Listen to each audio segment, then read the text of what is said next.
చూస్తున్నాం జనవాణి టీవీ. స్థానిక సంస్థల ఎన్నికల నామినేషన్ల ప్రక్రియ జరుగుతుంది. దీంతో గ్రామాల్లో సందడి వాతావరణం నెలకొంది. గత 2 సంవత్సరాలుగా ఎదురు చూస్తున్న పంచాయతీ పోరు ప్రారంభం కావడంతో ఆశావాహుల్లో ఉత్కంఠ మొదలైంది. స్థానిక నల్లబెల్లి ఎంఆర్ఓ, ఎంపీడీఓ అలాగే పోలీసు యంత్రాంగం అంతా ఎన్నికల సరళిని ఎక్కడికక్కడ పర్యవేక్షిస్తున్నారు. ఎంఆర్ఓ ముప్పు కృష్ణ నల్లబెల్లి మండలంలోని అన్ని క్లస్టర్లను తిరుగుతూ నామినేషన్ల సరళిని పర్యవేక్షిస్తున్నారు. స్థానిక ఎస్ఐ గోవర్ధన్ గ్రామాన పర్యటిస్తూ శాంతి భద్రతలను అదుపులో ఉంచడం కోసం అనేక చర్యలు తీసుకుంటున్నారు.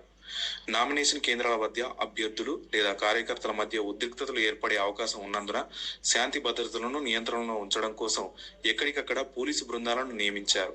నామినేషన్ హాల్ పరిసరాల్లో సీసీ కెమెరాల ద్వారా పర్యవేక్షణ చేస్తున్నారు. గ్రామాల్లో ఎక్కువగా ఘర్షణలు జరిగే ప్రాంతాలను గుర్తించి ప్రత్యేకంగా భద్రతను కూడా పెంచారు.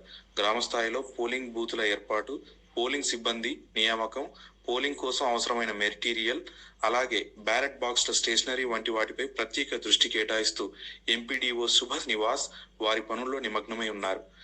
అలాగే కలెక్టర్ సత్యశారద నామినేషన్ కేంద్రాలను ఆకస్మికంగా తనిఖీ చేస్తూ అధికారులకు సూచనలు ఇస్తూ వారిని అప్రమత్తం చేస్తున్నారు. అభ్యర్థులకు నామినేషన్ ప్రక్రియలో సహాయం కోసం హెల్ప్ డెస్క్లను ఏర్పాటు చేసి అభ్యర్థులకు సలహాలు సూచనలు ఇస్తున్నారు.